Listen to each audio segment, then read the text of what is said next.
All right.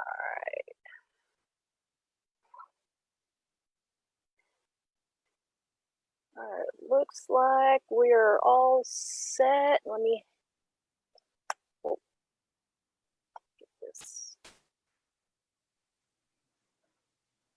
All right, good morning, everyone. We got Loyal Opoku on, and we might have 3 people so far watching. Morning, Amber. We have Amber this morning, Amber Haines, and I brought her on because we met each other back in Girls and Geese, maybe about 6 years ago, give or take, something like that.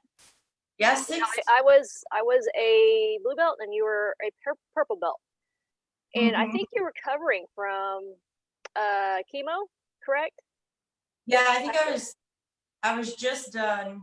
I did 8 months of treatments, so it was pretty intense, but I think I was just done. I had to take 8 months off of training, which was not fun. Oh wow. So tell us, since we're already kind of talking about that, so Amber, introduce yourself a little bit, and then we'll go into that journey of it was from breast cancer, correct? Yeah. Okay. Yeah.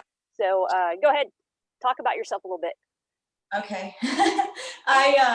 So I'm a brown belt out of Wichita, Kansas, and me and my husband own our own gym. It's the Wichita Jiu-Jitsu Club. We actually have 3 locations, and oh wow, you guys have been busy.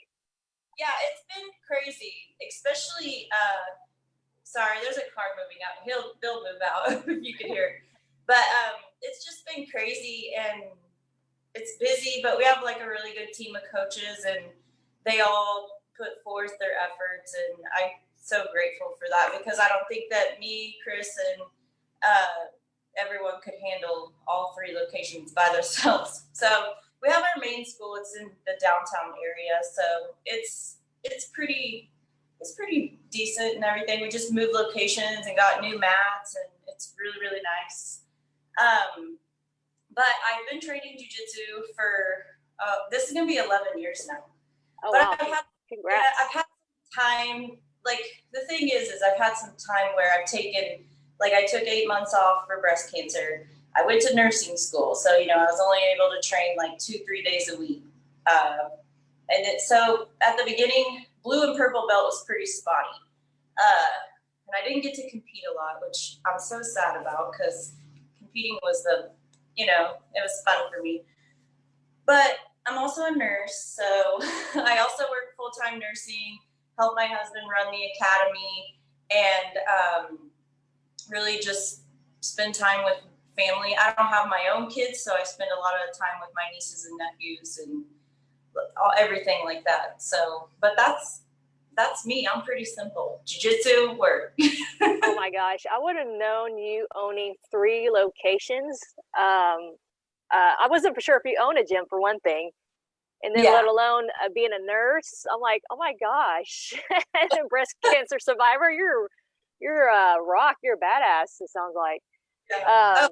And I was a hairdresser for 12 years before I became a nurse, and then I decided I wanted to help people, but because when you're a hairdresser, you're still helping people, just on a different aspect. But right. I always wanted to be a nurse, but honestly, I was always scared to go to college. So I wanted to work with people, so I started doing hair. But then once I kind of got over that, the fear of college, it was speech class. I didn't want to get in front of people. Yeah, but I hear you. I'm the same way. I was like terrified being in front of people. When I even teach my classes, I'm like in front of 20 girls or 15 girls usually, and I'm like, oh, don't mess up. Look at you now. I see you at your gym with definitely a nice women's program. So. Oh yeah, my goal is 50, and it's getting there. It's, if I count the teens, it's close to 30. So I'm getting there. It's hard, but Well, it seems like you're getting there with great attitude. Like I say, you have like the greatest attitude that you wouldn't have known. Like you have gone through that. I mean, as far as growing the school, I don't know how many years have you have your location. Well, first location, and then how'd you build up from there? So the place we're at now, it's 10 years. This is actually our 2020 was our 10-year. So congrats. It's exciting. It's not the best way to have our 10-year, but it's exciting to be that far. And we've had our second location in Newton for about 4 years, 4 or 5. And then we just started out a third location, and it's actually in a firearms academy. They have like a big room, and we laid mats down. They wanted us to teach them like self-defense and tactic and things. So we're like working together to like do some bring in their business. So it works good too there. Wow, that's a great idea. Were you connected with the people, the firearms owners, to have that connection? Actually, they just reached out through email because they were looking at, wanted to bring jiu-jitsu in the gym, and then they just emailed around, and we just happened to meet with them, and they were like, do it, let's go for it. Nice. So, worked out good. That's a great idea. Yeah. So tell us your how you dealing with everything with being a nurse, business owner, because you have two folds of everything going on. Yeah. So the gym is closed right now, obviously. We get to reopen like May 18th, but I think we'll probably have to do some like solo drilling and be careful of distancing, just things like that. And then, especially when you're immune compromised, and then also working in the healthcare. Also. Yeah. So we've just been doing videos. I haven't really been even training or anything with like small groups or anything. We've just been doing videos on Zoom, like classes and things like that. And usually when I go to work, luckily where I'm at now, I kind of scaled down. I used to do travel nursing. I've traveled a couple places, went to California and things. But the hospital I'm at now, those are bigger hospitals. In the last year, I decided not to like work full time. I want to really build my women's program and kind of put more to that and just do some nursing part-time. So I'm just working 1 to 2 days a week. And luckily my hospital I work at now is smaller, so I'm not exposed to I haven't been around a COVID patient yet, but I mean, what they're saying is some people can have it and you don't even know it. So, but at the same time, like I've just been educating like our gym members, like when we get back to it, like it's a lot about like responsibility of yourself. Like, if you don't want to come, don't. If you don't feel safe, don't. Or wash your hands. That's huge. If you're sick, just stay home. Even if it's just like, oh, I just kind of feel off or whatever. But it's really just like thinking about yourself and taking care of yourself and, doing vitamins, washing your hands, eating good, things like that. Don't be around sick people. So I've really just been telling people that when we get back to it, just be careful and don't, even if you do think you're compromised, like don't go around like people that like older people or people that are immunocompromised, things like that. Just wash your hands and be healthy. But really, I was gonna say, being in the hospital, I did learn something because a lot of people are like, oh, it's not just older people that are getting sick and stuff; it's younger people too. But what I've done is I've watched some videos and talked to some docs and things at the hospital, and they're like, a lot of the younger people that are passing away is because their cardiovascular system is not strong enough to fight off the virus, because the virus fills your lungs. Our lungs are like small pockets, air sacs, and it fills our lungs with like thick mucus. And so your heart and your lungs talk to each other. And when they can't work together, if you have a history of like cardiac, which our young people do. I take care of 30 and 40-year-olds that have high blood pressure, heart failure, all kinds, because, you know, people aren't being healthy, exercising and things like that. So I'm kind of hoping that this is all like, maybe people are going to be like, you know what, maybe I do need to be healthy, you know, maybe I do need to exercise, maybe I do need to eat good and take care of myself. So, because I have seen more people outside working out, walking, riding bikes. Like, it's actually, I don't want to say the virus is a good thing, but maybe it's something good will come out of it, you know? Yeah. And that's great because you see, because you've been through tough times yourself. So, in finding the silver linings and the positive out of the bad, it's just something that that you're familiar with, and anyone who's gone through it is familiar with. But yeah, that's definitely a great point.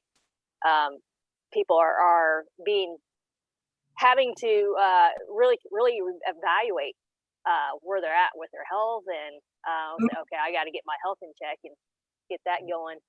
Especially if they are able to have more time being in lockdown or quarantine right now. Let's see. Let me go through. I have a few questions. Good morning, Gary. Good morning, Julie. Julie Hensley. Let's see. Yep, Girls and Gays is a great organization. Fully support it. Yay. Can you tell us about the, and then you can kind of, however you want to tell your story. He asked tell us about the symptoms of your breast cancer and how did you go about being diagnosed? Oh, yeah. Well, it's kind of a crazy thing. And I used to be like kind of shy and personal to talk about it, but I'm not now because being that I was so young, I feel like younger women and men, because men get it too, need to like be aware and know what to look for. So I was actually, me and my husband just got married, and we were thinking about starting a family and everything. And so I went to the doctor and just got a regular checkup, woman thing we go to, you know. And what age were you? I was 5 years ago, so 34. 34, yeah, and that's not, I mean, it's not super young, but it's definitely not older that you hear cancer. So,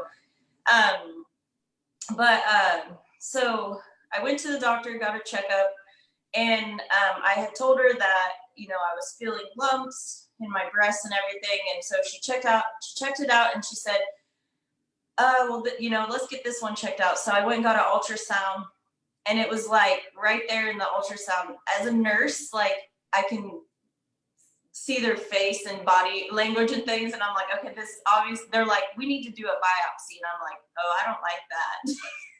You know. So the biopsy was right afterwards. They will stick a needle about this long where the mass is, and it's kind of like a gun, and they pull the trigger and it puts a clip in there while it sucks some tissue out. I hope I'm not grossing anyone out right now. No, we love as much as you share, because anyone who's have family members or going through this would love to hear your experience. So share whatever you think is going to be valuable for them to hear about. So, and then when they get the tissue out, they send it off, and it was like the next morning at 9:30, me and my husband are sitting there. We're actually going to the gym to teach class because we have class at 10. And we get the call to come to the office today. And I said, oh, well, can't you tell me my results over the phone? And I will tell you, if any doctor calls you and says they can't give you anything over the phone, you have to come in, just take deep breaths and try to be positive. Because usually that's something that, you know, it's not going to be as good as you thought.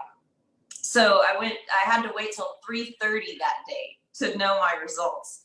And I was like, oh my gosh, seriously? Like, I'm just driving around all day.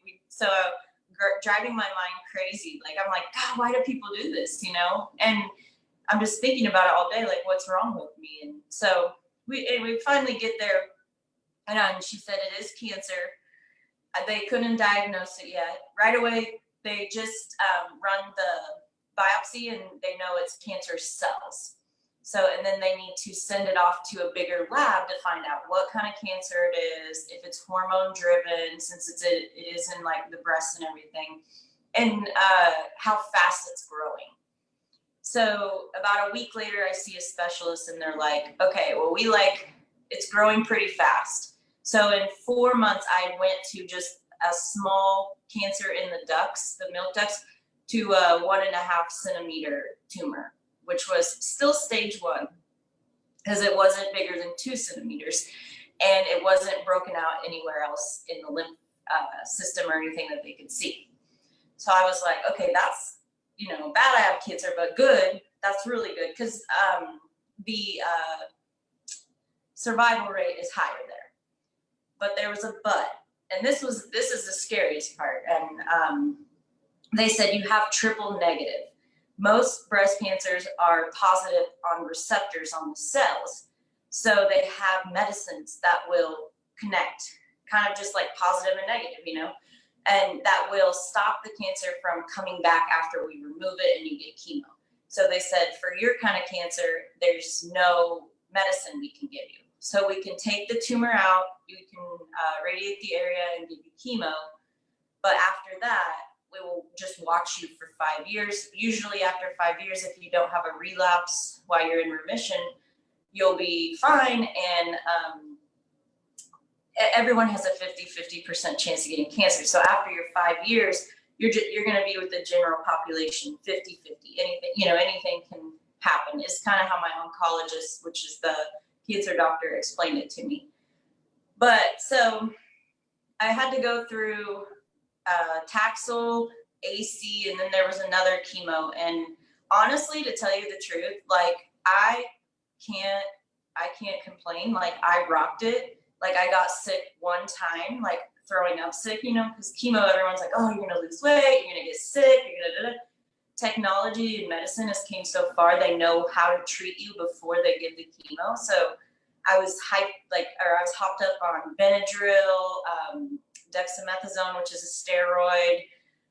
They give you a ton of stuff to like build you up so you don't get nauseated and sick and lose weight. I actually gained weight. It was driving me crazy. I was like, this is not me. So after all that happened, I had to really like think about healthy eating and everything like that and trying to lose all that weight from all the steroids they had me on. But I ended up having a double mastectomy. So I had both breasts removed. And then I had reconstruction, which is a choice for people. Some women are just like, take it off. I don't even care. They tried to kill me. I don't want reconstruction. I don't want boobs anymore at all.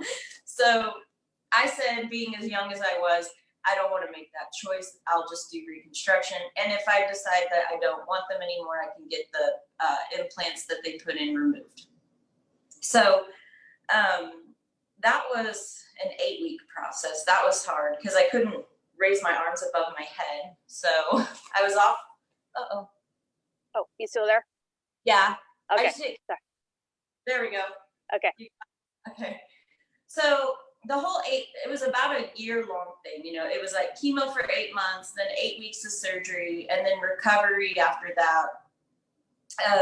And then it was being careful because your immune system takes a while to build back up. There were times that I had no like neutrophils and white, which is like their white blood cells, which I had no white blood cell, no immune system basically and so I was quarantining, just like like staying home, being careful.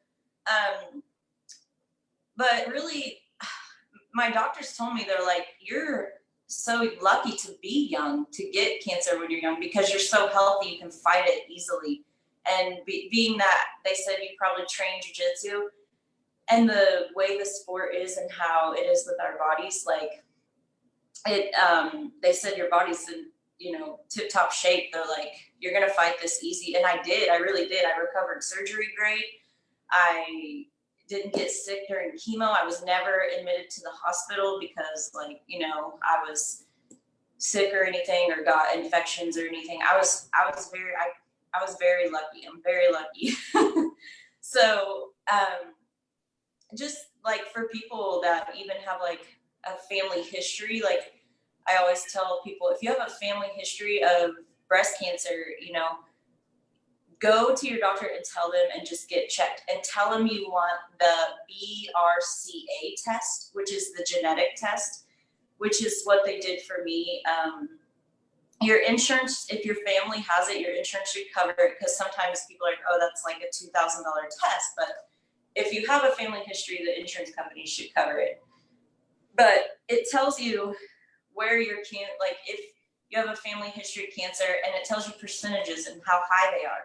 So if you had, like I have 85% chance of ovarian cancer, and I had a 90-some% of breast cancer. And so I just, yeah. So if you found that out before you got cancer, you could like preventatively, if you wanted to by choice, you could have everything got removed and things like that before you even got cancer, and you wouldn't have to worry about it. So I always tell people, I'm like, they say, oh, my mom had breast cancer. I'm like, did you get checked? I'm like, oh, it's nothing you want to go through. It really, it's not fun. It's not fun at all.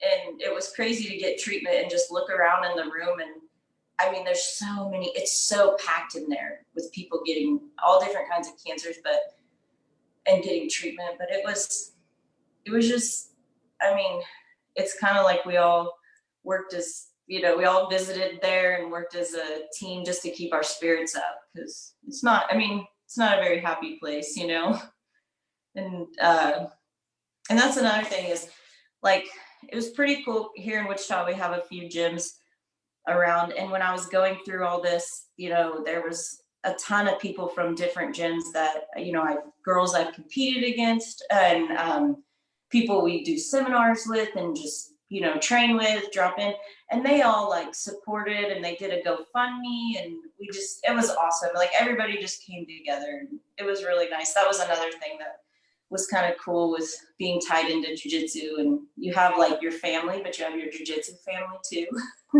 Yeah. Everyone was taking care of me. Oh, yeah.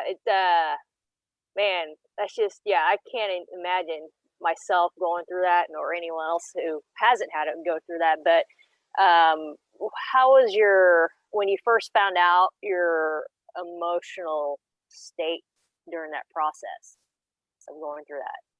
Yeah. So I took my husband with me to the appointment, and at first, like, it's like you think like I don't know, it was weird, like, because you never think it's gonna happen to you, and you're just sitting there, and the doctor just looks at me, and she's like, "You have breast cancer," just plain out, blunt, boom, and it's just like my heart dropped, and I didn't know what to do at first. I was like, "No," like, "No," and I cried. There was about a week that me and my husband were pretty emotional, and just cried a lot, and I just was like, oh my gosh, I don't know what I'm gonna do.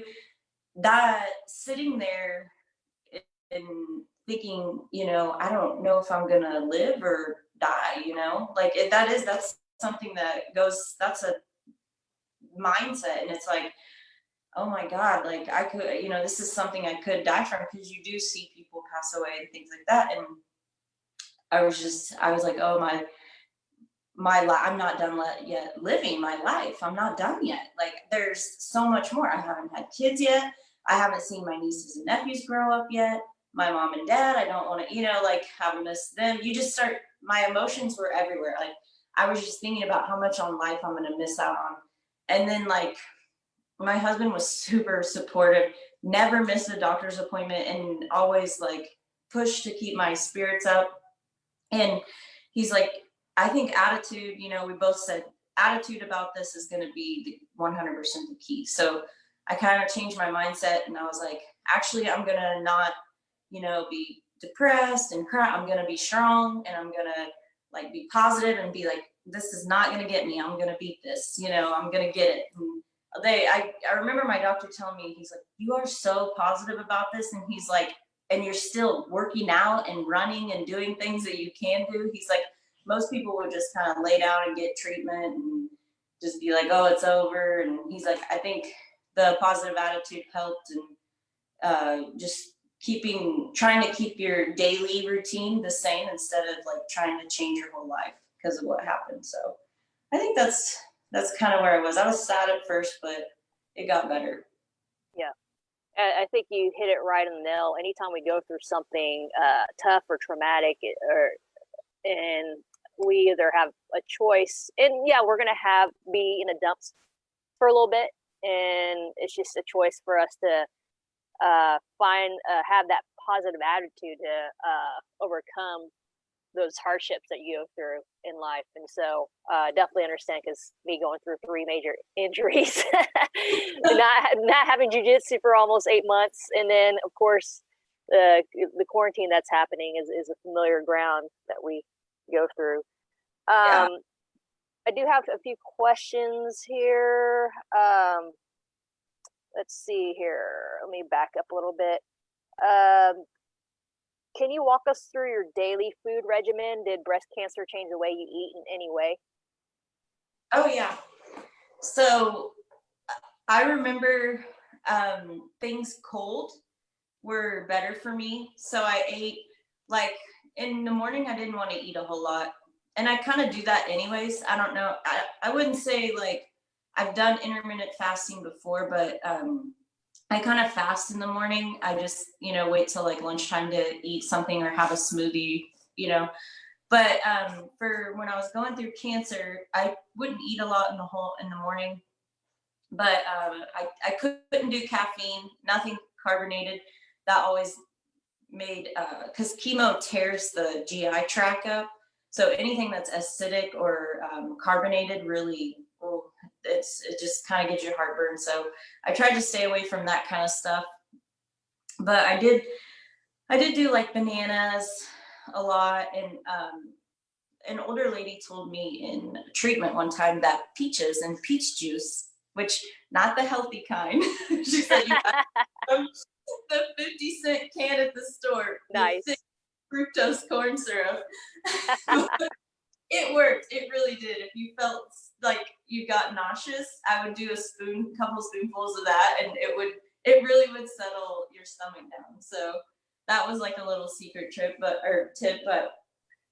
I didn't eat a lot of meat. I mean, if I did, it was like chicken, and I ate salads, smoothies, and fruit that weren't high acidic, but that was really it. I mean, it really wasn't anything. Ice cream, I do remember that. I did eat a lot of ice cream. that was always good. Things cold were always the best. So Interesting. That's definitely some good tips. Good to know on those things. Were you able to compete, and are you able to train 100%? Now? Yeah, post Yeah. cancer. Yeah. So I mean, I still train. I train with the boys. I still, there are some positions and things that do get, I do kind of feel a little nervous about. But once I'm 5 years out, and actually this year I'm out of remission in August. So yay! Yay! Congratulations. Now, let me back up a little bit. So before, when I was rolling with you, I remember recalling you said you couldn't use much, you didn't have that much chest strength, chest muscle. Yeah. And so I was like, oh, wow, that just like was another perspective. Was like, man, she is a badass being out here rolling with people. And you didn't care. You're like, I bet you're happy just being able to roll, and you didn't care. You were just like, oh, take me. When I first got out of surgery and got the okay to go, I rolled with the kids a lot. And I think when me and you rolled, I was super nervous, because that was like the time that it was like, okay, I'm gonna roll with people that aren't from my gym, that don't know what's going on or happened, And I think everybody is this way. You go somewhere else, you challenge yourself. Everybody goes a little harder, and like, of course you're going to do that. You want to see where you're at, and everybody wants to roll, and how their style at this gym, this style, everybody does that. And so that was my first time like exposing myself to that, I feel, and I was super nervous. And but my chest strength, it took 2-3 years. The last couple of years, I actually have felt like I can do, more push-ups, more reps without having to stop and not feel like it hurts. I can do a ton more stuff, and I can do 3 pull-ups. Nice. Yes. We're gonna have to like do a duet with pull-ups. Not very many, but hey. Hey, it's something. No, it's I Uh, think any woman that can do pull-ups is just, a beast. So that's awesome. yeah. Um, and then competing wise, I don't remember, but I think I know I signed up for an AGF in Oklahoma and I backed out because I was like, I think I sparred pretty heavy with a couple of people and I was like, I don't think I'm ready for competition yet. Cause I feel like when you're in competition, you're really, I think people get hurt because they're so nervous and they're tense. They're not relaxed, and so their muscles are more tense than what they're used to being in like their home gym or whatever. So nerves are going, and I just think I didn't want to risk injury. It's not worth it. And so I think I backed out, but I think a couple of years ago is when I really started like last year I did a lot of competing. I did Denver, I did a lot of IBJJFs, I did cans, I did Master Worlds, and I did Denver IBJJF, and then I did Kansas City. Uh, so I've done a lot more, and I did a super fight too at Fuji tournament. So I really said, okay, it's time. Like I want to really compete again. I want to compete now again. I'm kind of wondering what's going to happen this year now with all this stuff. Yeah. Well, only time would tell, but as long as you're at it and you're staying with it and preparing, you're going to be ready to get back Yeah. out there.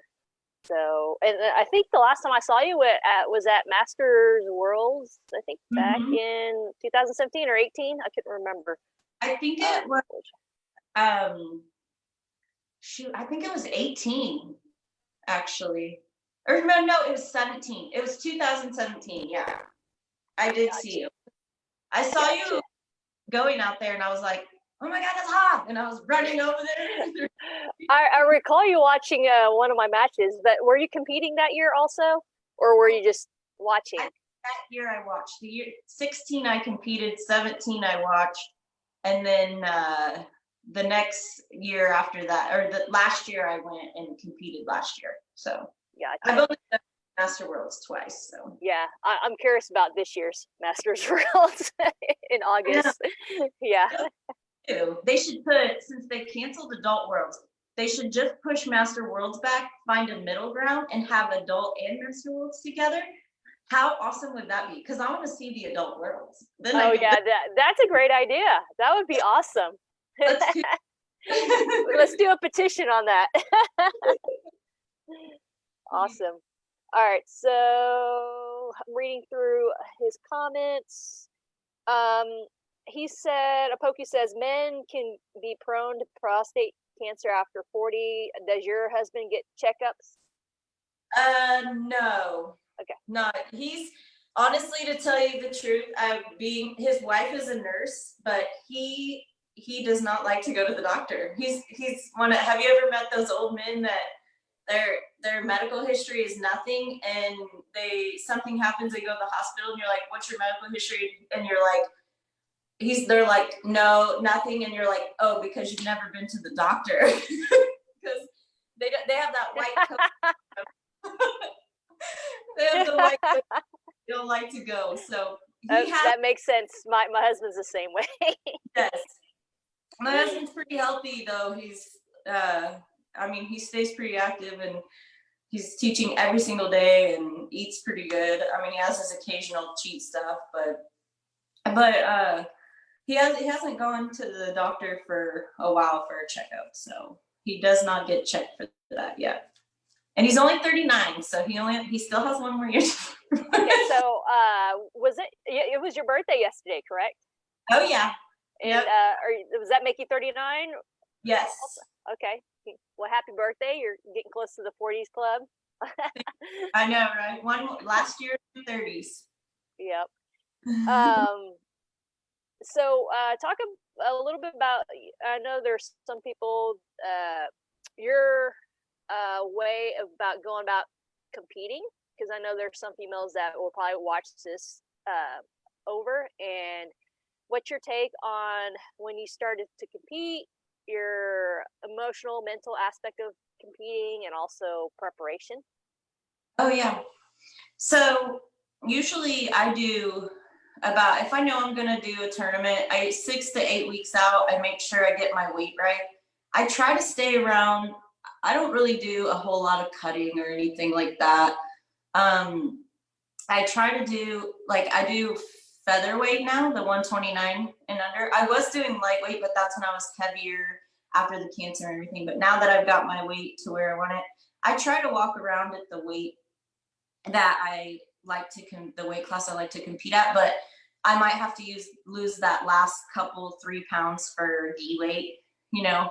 So I basically about six to 8 weeks out, I start doing maybe a little, bumping up my cardio a little bit, and sitting in the sauna. I try to recover a lot more too, because I have learned with age, with age and everything, my bones I don't wake up the next day like I used to in my 20s. You know, I could run, I used to run half marathons. I could run a half marathon, wake up the next day and go run again and not feel sore. But now, as I get older, I can feel a little more soreness and things like that in my bones and everything. So I try to just recover a lot more. I love, I have a girl right now teaching yoga in our school. So I've been trying to pick that up twice a week, and just sitting in the sauna after my workouts too. I love that heat and that just like recovery. I did try, I was actually in Oklahoma, like the Ark or something like that. I went there, and when I was doing a class with Lovato, and he took us all there, and we sat in this, one of those cooling tubs. Yeah, I don't know if I can do the cold. That thing was cold, but for recovery, I definitely do a lot of like stretching and sauna, and I'll pick that up a lot more when we're doing when I'm doing tournaments, because you try to be more flexible. I do sparring 2 to 3 times a week when that's tournament time, and really not during tournament time. I only spar. We have Sunday open mat, and that's really my hardest days to spar. I may flow roll during the week a few rounds or something, but nothing crazy. But I save my hard sparring for one day a week. And you know, it's like that day you put your music in and you like stretch out and get pumped up and try to treat it like you would right before your matches at the tournament, you know. So music is a big thing for me. I love music. I love to dance around, and you know, especially before tournaments. So I always make sure the first thing I put in my bag is my headphones. Where's my headphones? So just mentally, I try to let the nerves go. I think for advice for people, I think nerves get people more, like if they feel that they perform so good in the gym and things like that, but when they go to tournaments, they can never win, which was totally me as a white and blue belt. I always put more pressure than it needed on myself. And I think as I quit doing that as much, as I became a brown belt, and just saying like, okay, you know, like this, I'm not getting paid 40,000 for this. I'm not getting, you know, like some of these guys that are getting these checks. Just win the gold medal and be proud of what you did, you know, getting there, or second or third. It doesn't matter. For us to still be up there and being able to do it is like, that's what it is, you know. So, but mentally just calming my nerves, and you know, just not putting pressure on yourself. So yeah, definitely some good. I love hearing other people's preparations and perspectives in competition, because everyone's journey is going to be different and how they think about stuff, mental preparation, physical, and then from their beginning stages of competition to where they are right now in growth.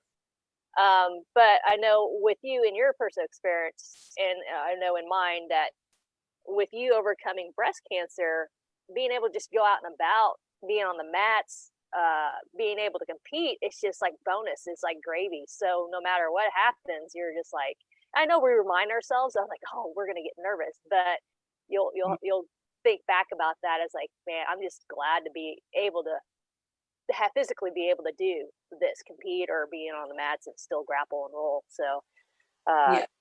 Excellent. Now, we have a question from Kathy. Good morning, Kathy. Have you done a float or sensory deprivation tank that seems to help me recover after competing. Yes, I do. Like I said, I went to that place in Oklahoma and they had a float tank there. I don't think here in Wichita we have it anywhere like that. We have like those cooling tank things you get in. I can't remember what they're called, but they freeze you out. But the float tanks, we have nowhere here in Wichita that has them, but I have been in one time and it was amazing. I do like that. I do love those things. I hope someday we get a like recovery sports place here in Wichita. Gotcha. Now,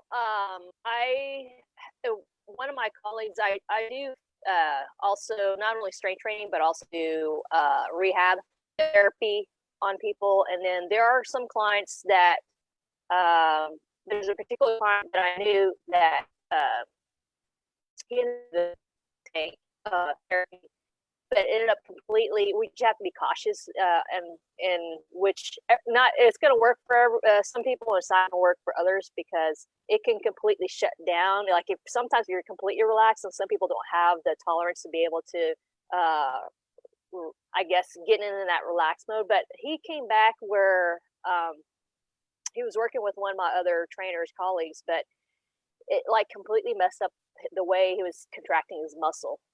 Like, his muscular system was messed up even more afterwards. So he was able to contract on demand and very well. So, but he had to jumpstart his muscle again. But just kind of throwing that out there, because I do see it work. And then there's other end of the spectrum, like it could just like mess up somebody up and for a while until they can regain some of that muscle control again. On that. So just throwing that out there, Kathy. Let's see. She does have more questions. I'm struggling to translate my skills from the gym to tournament environment. It's like I have test anxiety and I go blank. What are your thoughts on that? So yes, I definitely know exactly where she's at because I've been there. And something that helped me out huge was, I don't know if she does a notebook, but a notebook is really, really helpful. And studying writing down moves that, or even a game plan or something for your tournament, for your match. And something that a lot of people will do is they'll train and they'll practice this game plan.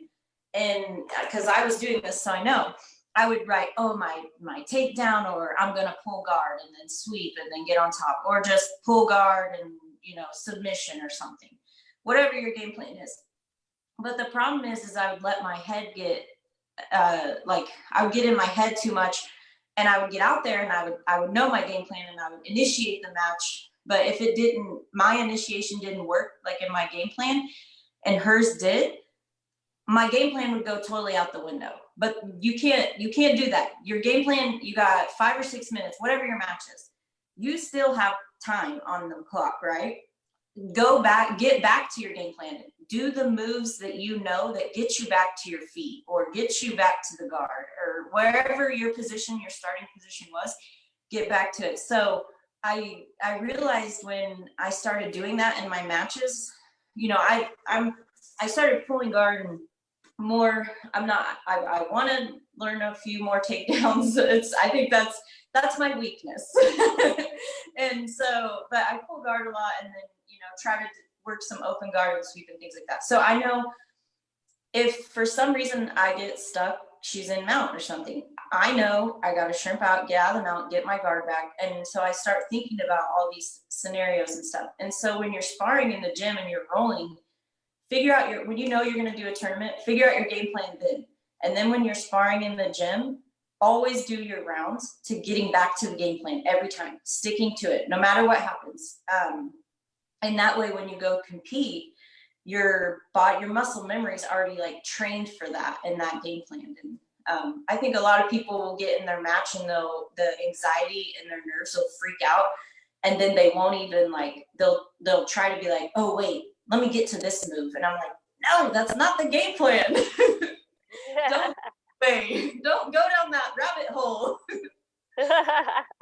Maybe a notebook, and then really start your game plan early enough that you can train it in the gym.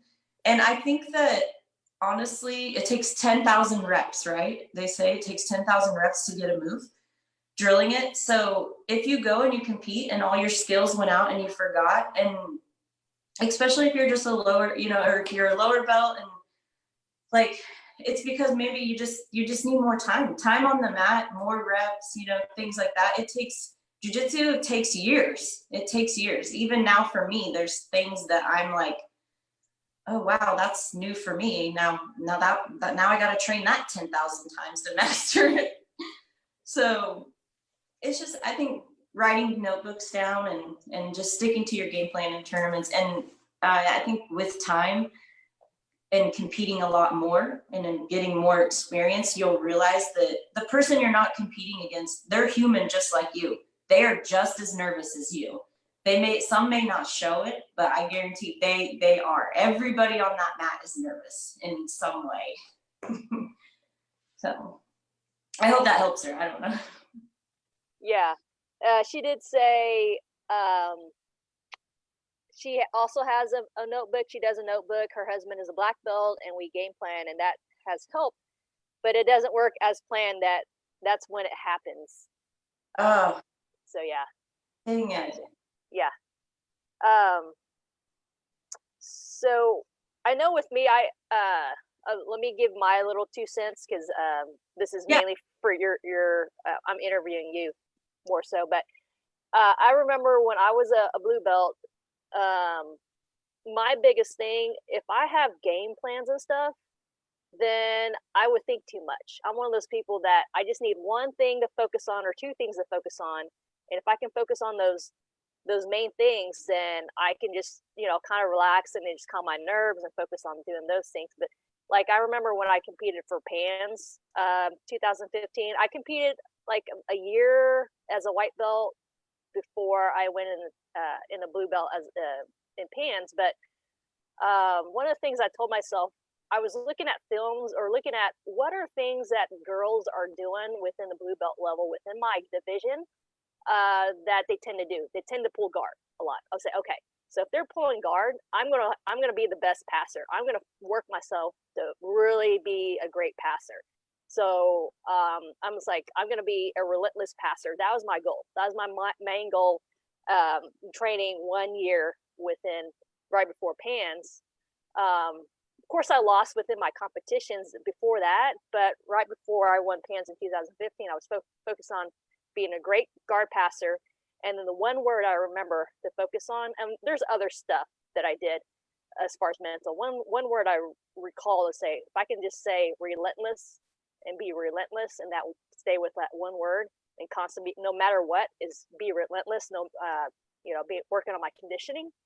Then that was the no matter, I didn't have a game plan. It was just being relentless was my game plan. So that was my take. And so ended up, fortunately, winning the whole thing. But it was just, of course, God was with me during that time, because I felt that peace for that first time. So I wanted to give you that my side of, that short snippet of competition, how I prepare for that. So in that stage, so hopefully that might help to push you a little bit on, how to kind of prepare. And everyone's gonna be different, and so that was my experience on how to prepare for that. Study, like, okay, the passing, like, you know what I mean? Everybody's doing this, so I'm gonna, like, it's like chess, you got to figure out what move you're gonna do to be ahead of them, what everyone else is doing. I like that. Yeah. And so that's one of the things I study and observe was, okay, what does your division look like, and what is everyone's gonna, what are their natural tendency, what they're gonna do, and say how can I counter it. And so the focus was be a great passer for me. So, and that was my ability, was being able to do that and work on that. So and knowing that being stand up, being good at stand up and stuff like that would be another one. Because the only, like, my only position was, I'm gonna be like, they're gonna go pull guard, or if I know I'm gonna be able to stay on top and be stand up, that's just my main focus. Stand on top and then pass the whole time, which which I did most of the time. So let's see. Let me go back up. So does Girls and Geese Day, what was it that he had a question on. Pokey had a question on. I'm trying to scroll back to some of these. Sorry, everyone. Yeah, Girls and Geese. Do they have a breast cancer awareness seminar for women's support? I don't know if they do or not. So I don't think so. Yeah, I don't think we've done that. I don't think Shama has organized that, but that's a really good idea. I might actually ask her if she wants to do something like that. They do have like their nonprofit part, and you can get on the website and find it, like where they sponsor girls in gyms. So like how if you knew a girl that needed to train jujitsu or wanted to, but finances, or maybe she's young and her parents can't afford it, or she can't, so they do they have a sponsorship where they sponsor girls, and people donate money, and it gets them a gi and pays some of their gym fees and things like that to make it happen. But breast cancer wise, I don't think she's done that yet. But I'll have to, we have meetings every quarterly, so I'll have to bring that up. That's a really good idea. Awesome. Yeah, I would love to see that. Thank you, Poku. Thank you for bringing that up. He also has another question. Amber, who is your favorite female grappler? Oh, I like that. Nicki Minaj. That would be my favorite. I really do like her. So why do you like her?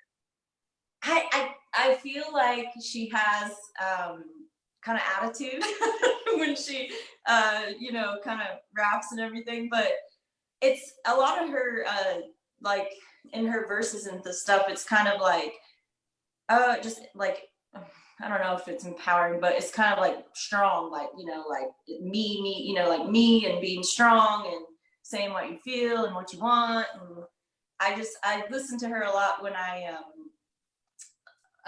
train and do like warm up for my matches and stuff, because kind of get you in that like relentless mindset. Yeah. I would say her. Gotcha. Nice. And then speaking on that, what would you say is like your most memorable jiu-jitsu moment? Oh man, tell you the truth, when I was travel nursing, we trained at the university in San Diego, and here in Kansas, Midwest, it just, we have a lot of good jiu-jitsu here, but you watch all these videos and of these high level people and training and everything, and kind of like our celebrities, you know what I mean? And so we had a Girls and Geese while I was living in San Diego and training at the university, and we had it at Leticia Ribero's gym. And I was like, I just walked in and my eyes are like, whoa, like I'm at Leticia Ribero. and Bia Mesquita was there, and just some of her high level females. And I mean, she's got a legit team, and we got to learn technique from her and stuff. And then just also training at the university, I mean, I got to roll with Salo and Sanji, and it's just like some of these people that have been around for a long time, like here, bringing jiu-jitsu here, and been around for a long time, and won championships before when I didn't even know what jiu-jitsu was, so it was just like, that's really memorable for me, I think, because I never thought I would make it I never thought I would go that far to like bring my training up. And I remember in my first Master Worlds in 16 or something like that, I won as a purple belt my first match. I didn't win a medal, but I won my first match, and that meant a lot to me. I don't care, because that first match is the hardest one to get to. I love, that's the reason why I mean, being around you, I just love your attitude. That's the reason why I want to bring you on, because it doesn't matter if you're a world champion or not. It's just how you carry yourself throughout life is I think is important, is vital. Yeah, I'd say those are a few of the most memorable things. Being able to train with some high level people and meet them, and then that time I won that first match at Master Worlds, I was like, yes. Everyone was like, that's not over yet. I'm like, Oh, I don't care. Love it. Um, does Kathy ask, does Girls in Geese have a program I could get involved in that to donate geese? Her kids' competition team are growing like weeds and was looking for something. Oh yeah, for sure. Because when we go, Girls and Geese kind of likes to promote people, women and kids that haven't done jujitsu. So we're always looking for spare geese because those people don't have geese when they come in for the events.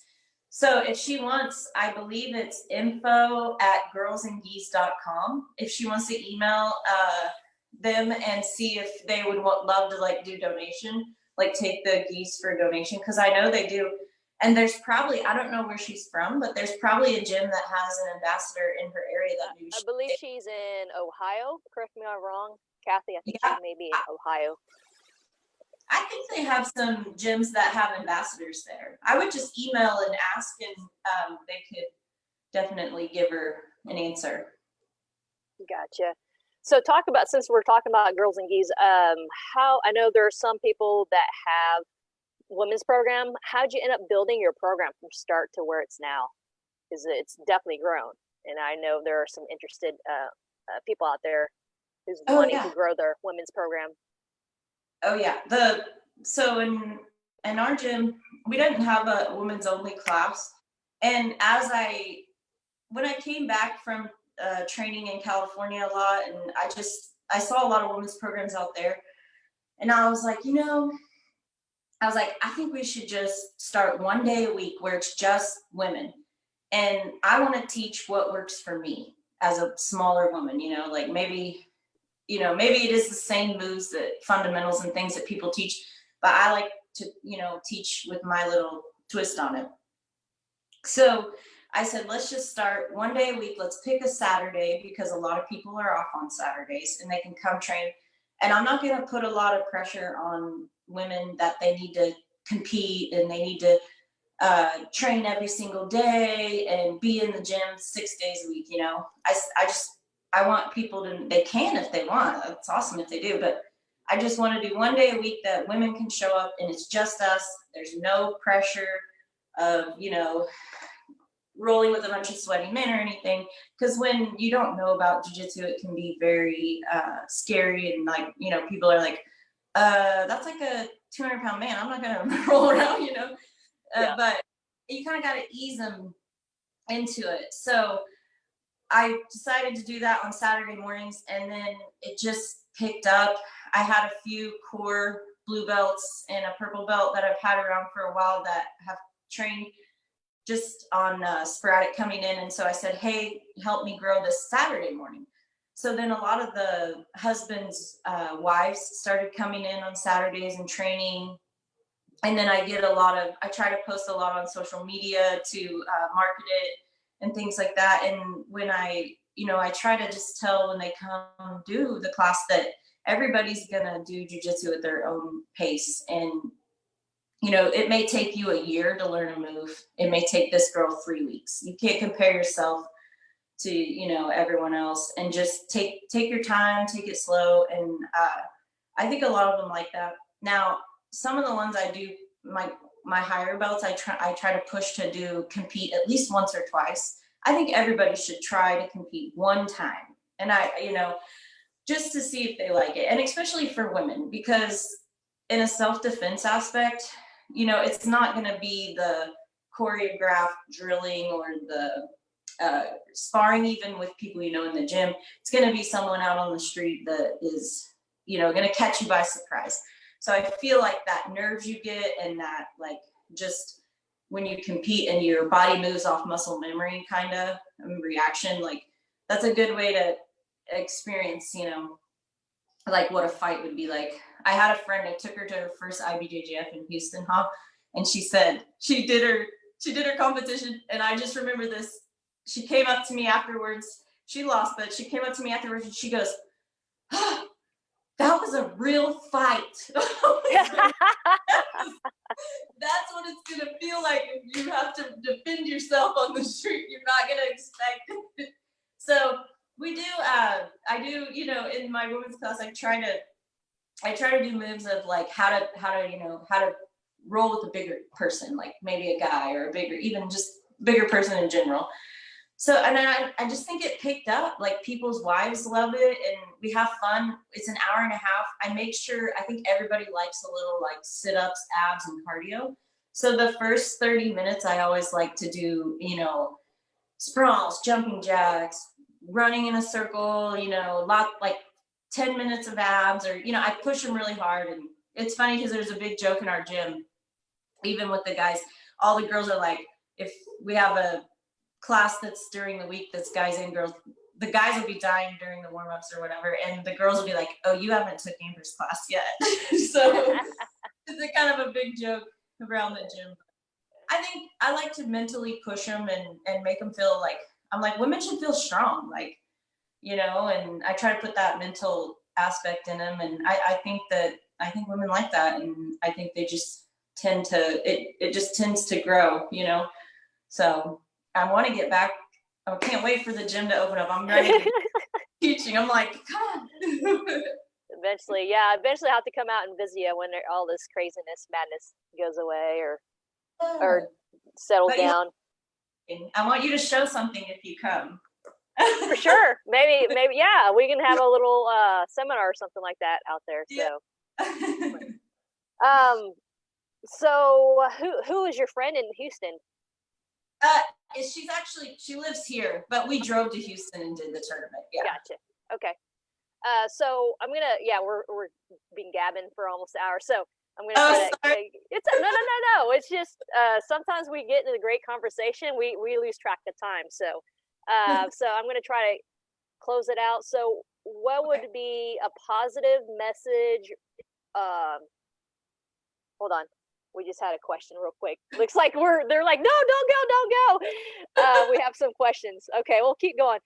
Do you have upper belts in your gym who don't do warm-ups? It's terrible for leadership aspects with new people. Not sure how to deal with that. But sometimes in our advanced class, they will just go right into technique. And our upper belts are like, or our advanced classes like blue belt and up. So sometimes what they'll do is a lot of the higher belts will come early and use another gym part, and they'll all be kind of stretching and warming up and drilling. But for the most part, we usually, almost every class does about a 10-minute warm up of shrimp to knees, your basic fundamental stuff, just to get the joints and the body moving. I definitely think it's important in my class. I do warm-ups every time because I definitely think that to get the blood flowing is important, especially in jiu-jitsu, because you're using a lot of core and your back and everything, and to hurt your neck, your spine, or I've had a hurt rib before, and that's not fun. That takes months to heal. So I think for the most part, our upper belts, when they teach, they do warm-ups. The kids get warm-ups every time. But there have been a couple times in advanced class where we have a separate area. If it's a smaller class that night and everyone's pretty much feeling good and warmed up from the side, then they'll just go ahead straight to technique. So. Gotcha. Yep. It just depends on environment and also who your demographic, I think, also, because sometimes they can go through and modify the warm-ups, but sometimes depending on what you warm up or the moves, they can be just like a little bit too much for them to tolerate the moment during the warm-up. So but yeah, what let's see, Kathy says we do that, and there are 3 or 4 purple and brown belts who just sit and chat like old women. LOL. Yeah, Kathy, I've seen it too, Kathy. I've seen it. She feels you. So what would you say is like a she calls it barbecuing. Barbecuing over there. Yeah, stop barbecuing. Come on now, let's do some warm-ups. So what would be like a positive message, mantra, or quote you like to leave to others today? Oh man. So going back to when, I got the diagnosis, I always tell people my life changed when I got the diagnosis, sitting on that doctor's bed. saying, oh, you have cancer, and a life or death flashed through my mind, I always tell people, I'm like, you know, with your life, make sure you're like, happiness is key. Like, make sure you're happy where you're at. And like, you only get one life to live. So make sure you're doing what you want and be where you want to be. And you're never, there's a quote, but I can't remember. It's like that. You're never too old to start, or you're never too old to start again. You're never too, you know, start from scratch or something like that. I should have looked it up and told you, but it's on the wall of a few gyms I've been to, and I'm like, gosh, that is my favorite quote, because it's true. Like, you're not, like, your life, you know, like, you only get one, and you can start over anytime. Nothing's stopping you. You can start over. You have to make sure you're happy, because you only get one. And when you experience something like I did, it will hit you. You'll be like, oh wow, I'm not in where I want to be in life. Like, I need to change. Like, change needs to happen. So I think that's a big message, you know, for me. That's awesome, because you do bring up a very good point. As far as, I mean, the other day I was like, man, I have a fresh new day to restart, and you know, and have another opportunity to be a better person the next day. Even though if we messed up like the day before, it was like we got another fresh day to live life. So excellent, perfect. So we're gonna dance out to we're gonna do a little birthday. Let me go ahead and bring this up and turn this up so you can hear me, and then turn on this music. If you can't hear it, hopefully you can't. I'm gonna talk while you hear it, and we're going to play this music. Can you hear that? Yep. Happy birthday, Amber!